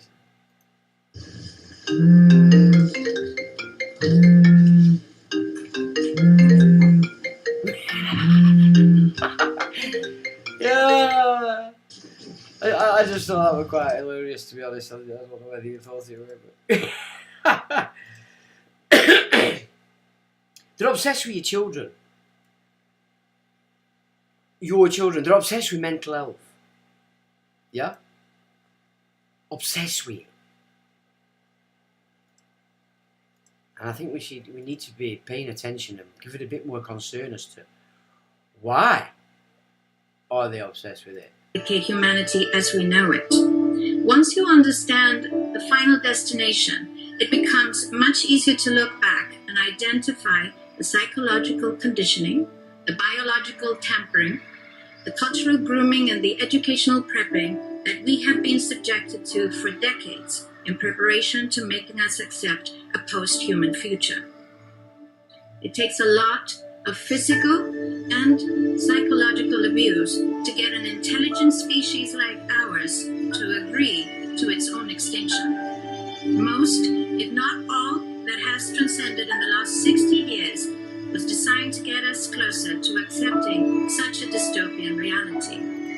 Whether you care to accept it or not, we live in a hyper-controlled matrix where our perception of reality is meticulously planned, managed, and executed in order to control and steer us in whichever direction they wish. And the direction is a post-human world. For this, they first needed to destabilize, dehumanize, and demoralize humanity through every means possible. The destruction of the nuclear family, children being indoctrinated by the state, abortion, the eradication of God and spirituality from education, life in megacities and away from nature, toxic food, air and water, social media, replacing real human connection and interaction, engineered financial crisis and taxation, endless wars and massive migration, stress, anxiety, depression, drugs and alcohol, constant fear-mongering, moral relativism as the new religion, and I could go on and on about how humanity has been influenced and forced to move away from all the things that give us strength, security, purpose, and meaning. A weak, immoral, disconnected, ignorant, and unhealthy population is an easy target for the next stage, the creation of an entire generation of androgynous beings. Masculinity is under attack psychologically, culturally, and biologically. Women are being replaced in sports, entertainment, and politics by men pretending to be women, and children are being indoctrinated at school to think that gender is a choice. The transgender movement is not a grassroots movement. It comes from the top. It has nothing to do with people's freedom of expression, sexuality, or civil rights. It's an evil psyop with a clear agenda to get us closer to transhumanism by making us question the most fundamental notion of human identity, our gender. Is she right or is she right? Of course she's right. That's exactly what they've been doing. And we can see it now being pulled together as this covenant. They start to slide in the acts and the statutes that they need to enforce it. Because the vet, the super vet, as we discussed earlier, that's in charge of the WHO, inside this gig, it's all about forcing schools, forcing companies, forcing hospitals and everything to obey this gender game. That's where they're at with it. You know what I mean? It's ridiculous. And he had the audacity or stupidity to stand up this week and tell everybody that it's bullshit what people are saying and called it fake news. And it's in there. And that's now being pushed all over, so I don't need to do it in case it excites the bots. But you'll just look for that this week. There he is. It's there to be seen. There's a lot of American guys now have pulled it out and said, look, he's like, this guy's a liar. He's a liar, and that's exactly what he is. Where are we? So,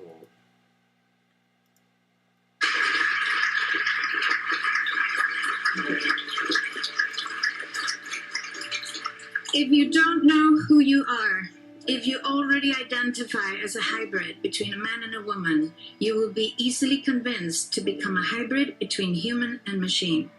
Gender ideology is the 2 + 2 = 5 from George Orwell's 1984 dystopian novel. It's the final test to see whether we will follow the most absurd party line towards our own extinction. But 2 + 2 = 4. And no matter how you choose to dress, call yourself, or change your physique, will not change that. The sad reality, though, is that in the gaslighting process to get us closer to a post-human future, they have mentally and physically harmed an increasing number of children and young people, and it's only getting worse. This must be stopped. So I'm rather worried when Kate stands up and says, I want to see the adult in the children, in the child. Generalized ways. There's an emotional turmoil in the world. People in some parts of the world are angry. Facts do not anymore count. Fake news may become more important than realities. You have this anti-system movement. What we are seeing is a revolution against the system. So fixing the present system is not enough. Now, there is, of course, an anti-system, which is called libertarianism, which means to tear down everything which creates some kind of influence of government into private lives. If we want to go forward, we need a completely new thinking. I mean, he believes it, doesn't he? He believes it so badly. It's unbelievable. Where are we now? Oh, get this. Again, you've got to remember, we're looking at timelines. This is the timeline they want you to jump on. All this madness. I say don't.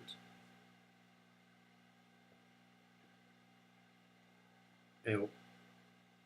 Let me just start that again. There's going to be people of means who are going to travel, and then there's going to be people maybe who are lesser means who might actually be able to use an Oculus or a Magic Leap or some other kind of device to travel to the same place, but from their own couch. But in many, you see how he just sits at their own couch. So basically, if you don't have the lolly, you're going to be sat in your fucking house and you're going to be sat with them things on if you want to go to Blackpool, if you want to go to Blackburn, if you want to go anywhere. If you don't have the lolly, you're sat in your house with your goggles on. I mean, she's right what she said about how they're playing a game with you to see what absurdities you'll go with as you head to your own extinction. And so there's the timelines. Bug script is a timeline to that end. This that's going on now, the playpen, the infants in the playpen in both Palestine and in Israel, is another absurd idea or timeline to your own extinction. Can you see how profound what her words were? If they hadn't had that stupid music on, it might have been a bit better. But what she said is profound, because that's exactly at the top where they're all sat there and pissing themselves laughing. Like they did when they got you all to wear the onesies with the tails and the fucking farm animal stuff. I mean, they were... All I could see when I kept seeing them is that these guys at top are absolutely roaring with laughter. Is it any wonder they keep doing it? They're having an absolute ball. Because they're watching a comedy. And they're watching a comedy that's so excitingly fantastic to them. Not for you. But, you know. Phase, it's actually going to create even more distance between those two people. That psychologically, and I think that we've experienced this through social media, in many ways it's brought people closer in certain ways, but actually created this remarkable divide because it's even more visible, actually, the divide in certain ways. Feudal system. Them that have everything, and then nothing. That's the divide. They're moving, like I said before, the New World Order is the Old World Order. It's feudalism with fascist, communist, insidious. Let me just roll this back. Right, so this is, we own the science, she says. So if we own the science, then clearly she's making the claim their science isn't science. Because nobody owns that, do they? It's just science. But she's going to say, we own the science. Of course, it's creating all this shit. Because Epstein blackmailed them all. Epstein's network funded them at Harvard, at Yale, at any university where they were, you know, they had a lot of scientific kind of stuff. The only funding on the table were for the experiments that these Epstein network and his associates wanted to see experimented. So if you were coming up through the Ivy League, you were looking for money. Well, it's not like it used to be. I've got an idea, will you fund it? Unless that idea works in sync with that. But in normal cases, because it's a secret network, they'll say to you, you raise yourself up and say you want to get involved with that, we'll throw money at you. In you go, and so you've got this Epstein pseudo-scientific system being created because it's coming from Harvard, it's coming from Yale, it's coming from all the expected universities. So you see its credentials, when ultimately it's just all been paid for by Epstein and other networks to give them the answers they want to push what they pushed in 2020 and what they keep pushing as this expands. We own the science, she says. It's educating, it's hopefully elevating the content that, you know, we partnered with Google, for example. If you Google climate change, you will, at the top of your search, you will get all kinds of UN resources. We started this partnership when we were shocked to see that when we Googled climate change, we were getting incredibly distorted information right at the top. So we... She means they were shocked because when they started Google searching, they were getting truth at the top, and their shit were way down at the bottom of Google. So obviously that had to change. Google, do you want some cash? We're becoming much more proactive. You know, we own the science, and we think that the world, you know, should know it, and the platforms themselves also do. Yeah, of course you do, because you're the ones throwing the money at them. And if, like Elon's done this week, I mean, obviously it's a play, but as Elon's done this week, gone against them, IBM, Apple, all the big pufters have removed advertising. So what's he going to have to do? So they're forcing Twitter to change it to something that they already wanted at the beginning, but they're going to, instead of it being Elon doing it, they'll present it in a way, look what he was forced to do. So keep your eyes on that. So it'll be money. So central banks are also starting to understand nature has real value.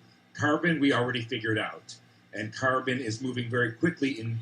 Nature has value. What does Charles want to do? He wants to nick the lot to protect it, he says. No, he wants to nick the lot, so he holds the ultimate asset base upon which currencies are built. to a system where it's going to be very close to a currency. Basically, being able to take a ton of absorbed or sequestered carbon and being able to create a forward pricing curve with financial service architecture. Sequestered carbon. What are we? Carbon. So they're not even going to class us as animals. We're going to be classed as carbon. Oh, we sequestered this carbon, so that's your estate with all your people. We need to make this amount of money out, and what's the best way? Organs. Oh, slavery, paedophilia, whoever's paying. Can you see how ridiculous this system is going to go? It's fucking pure evil. This is where it's going to go. Documentation. I just came out of a meeting this morning how we're trying to accelerate that.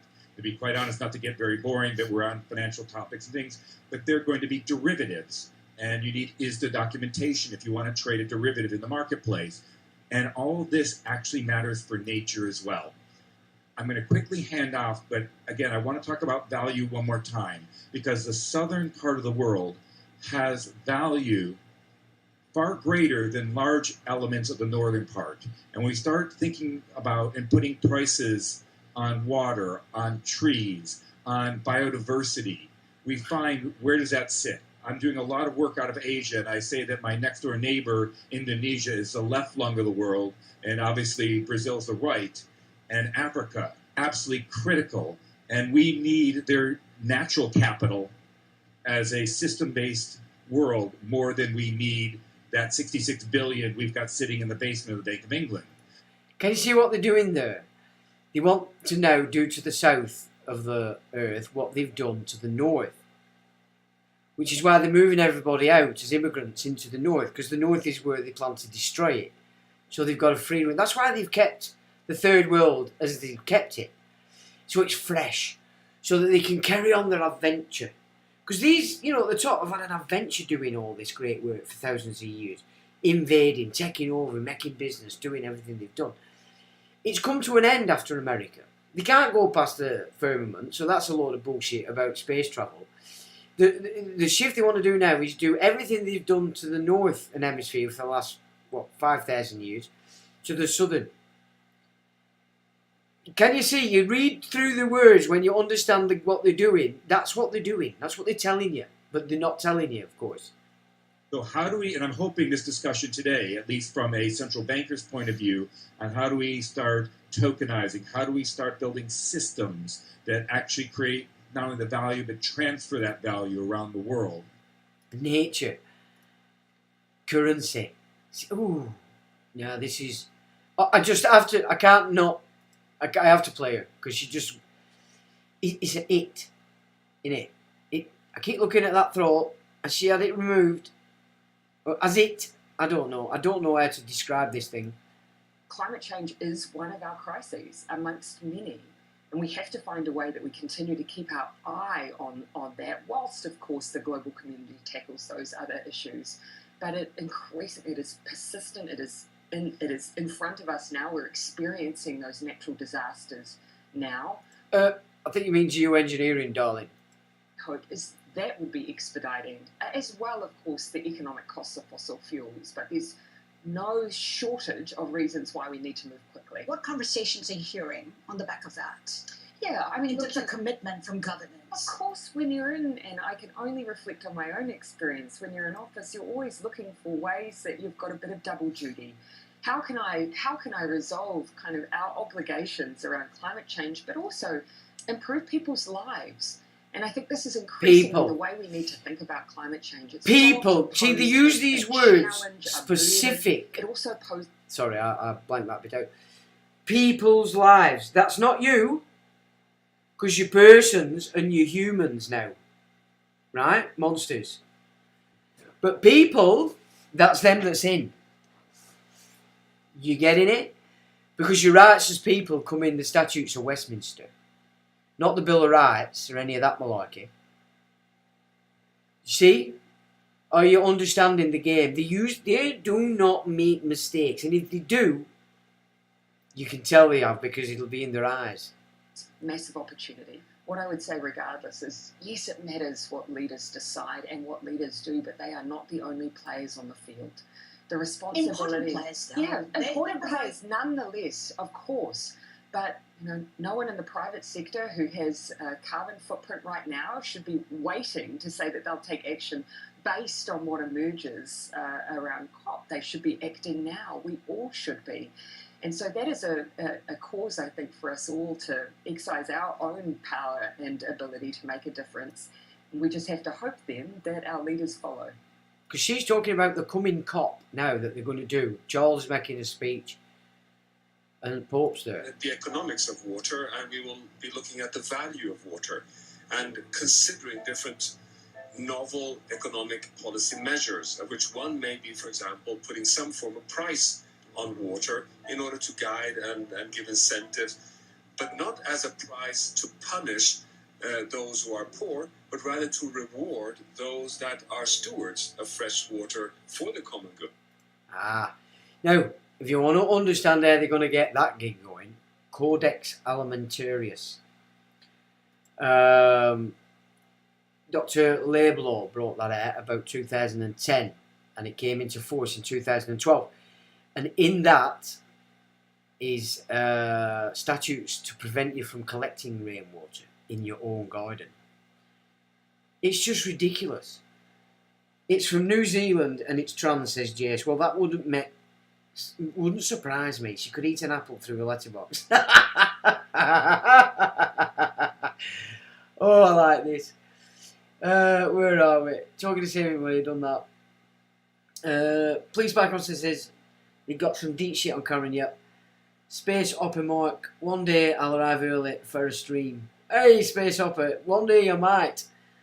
Weefy man, I agree. I was being cajoled. I'm not proud. Chris Tiger says, listen to this creature. I know she's. Ooh. Treen says, Sean, couldn't get on tonight. Usually the YouTube frozen on TV. I've so much to catch up on your last 3 videos once I get my laptop up. Oh, I'm sorry to hear that, Treen. Chuck. Chris says, the new system is such a load of crap. Wow, I don't want anything to do with it. No, none of us do. Even those that think they're in don't want anything to do with it because they won't be. Once you've got it in and cajoled, then it's your turn. You've got to, you see, the thing is, if you've not studied the Zohar, the Midrash, the Talmud, and studied the Kabbalistic system, there's only so much I can speak because otherwise it comes across as being racist. It's not nothing to do with race. This is about doctrine that the highest of the high, the ultra-Orthodox numpties, and I'm not stating Jewish, the ultra-Orthodox Talmudist, let's say Zoroastrianism, is that kind of gig up there. And they want the world to themselves, the earth, not anybody else. Well, they actually say world to themselves. So, well, I think we've had enough of that for tonight. But none of these timelines that are appearing now and offering you to jump on and saying, look how fantastic they are anything of the sort. They certainly shouldn't be considered for you jumping on. And if you've managed to keep off the 2 timelines that we're playing out now, good on you. Don't get trapped in any more. That would be my sort of point for this live stream. Be very careful which timeline you allow yourself to jump on, because they've got it all covered and the plan isn't good for any of us. So with that, ladies and gentlemen, I will say thank you very much for joining. Thanks for taking part as well, and Jace, thanks as always. I will say we'll bury my son-in-law tomorrow and wish his avatar goodbye. And there we go. Till the next time.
electronic